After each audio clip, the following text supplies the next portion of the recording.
Price the lord. నిజమైన స్వరం. ఫిబ్రవరి 18, 2025 Holi prayer home సంఘం వారి అనుదిన వాగ్దాన పరిచర్య. నీ ప్రార్థన నేను అంగీకరించి ఉన్నాను, నేను నిన్ను బాగు చేసేదను. రాజుల 2వ గ్రంథము 20వ అధ్యాయము 5వ వచనము. ప్రియమైన దేవుని వారలారా, ఈ మాటను ఎవరితో సెలవిస్తున్నారు, ఎందుకు సెలవిస్తున్నారు అనేది మనం ఆలోచిస్తే హిజ్కియా గారికి మరణకరమైన రోగం వస్తుంది.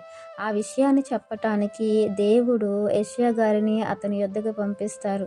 యెషయా గారు, నీవు మరణమవుచున్నావు, బ్రతుకవు గనుక నీవు నీ ఇల్లు చక్కబెట్టుకొనమని యెహోవా నీకు చెప్పమన్నారని ఆయనకి ఆ వర్తమానం చెప్తున్నప్పుడు హిజ్కియా గారు ఆయన యొక్క ఈ మాటను విని ముఖమును గోడ తట్టు త్రిప్పుకొని యెహోవాకు ప్రార్థన చేస్తున్నారు. యెహోవా, యథార్థ హృదయుడినై సత్యముతో నీ సన్నిధిని నేనెట్లు నడుచుకొంటినో, నీ దృష్టికి అనుకూలముగా సమస్తమును నేనెట్లు జరిగించుతునో కృపతో జ్ఞాపకము చేసుకొనమని హిజ్కియా కన్నీళ్లు విడుచుచు యెహోవాకు ప్రార్థించెను. అప్పుడు దేవుడు మరలా యెషయా గారికి కనిపించి అతని దగ్గరికి వెళ్ళమని, అతనితో ఈ వార్త చెప్పమని మరలా పంపిస్తారు.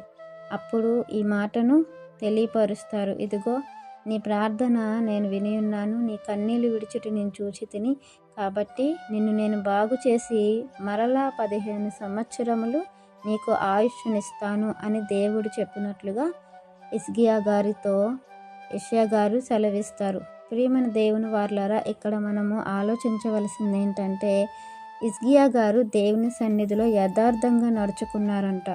దేవుడు చెప్పినట్లు జీవించారట. దేవుడు ఏవైతే చెప్పారో అవన్నీ కూడా జరిగించినట్లుగా ఇక్కడ మనం చూస్తాము. అయితే అన్ని చేసిన హిజ్కియా గారు దేవునిని ఎలా అడిగారు?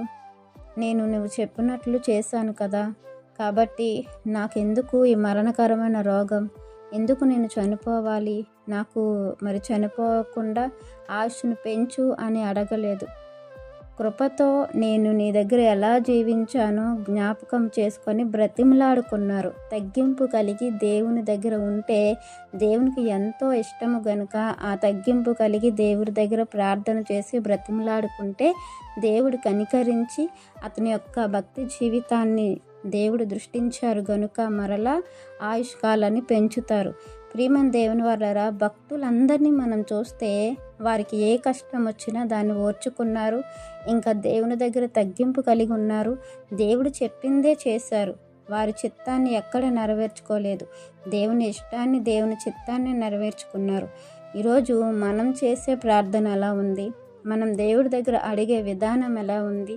అసలు దేవుని ఎదుట మనం జీవించే జీవితం ఎలా ఉందో ఈ మాట మనల్ని ప్రశ్నించుకుంటూ దేవుని దగ్గర ఎలా ఉన్నామో మనం ఒక్కసారి ఆలోచించి దేవుడితో ఉండే జీవితము, దేవుడితో మాట్లాడే విధానము మనము సరిచేసుకుంటూ తగ్గింపు కలిగి దేవుడు ఇవ్వబోతున్న ప్రతి ఇవిని కూడా దేవుని మెప్పుతో దేవుని సంతోషపరిచి దేవుని దగ్గర మనము పొందుకోవాలని ఈ వాక్యం మనందరి జీవితంలో దేవుడు ఫలింప చేయాలని ఆశపడుతున్నారు. దైవజనులు బ్రదర్ పి. నెహెమియా గారు. God bless you.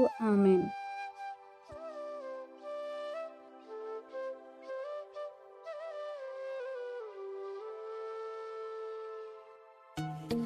Hi friends, Holi prayer home Gajuwaka సంగమ వారు మాట్లాడిన విలువైన దేవుని సందేశములను మీరు వినటానికి మా యొక్క యూట్యూబ్ ఛానల్ హోలీ ప్రేయర్ హోమ్ను సబ్స్క్రైబ్ చేసుకొని పక్కనున్న బెల్ ఐకాన్ క్లిక్ చేయగలరు.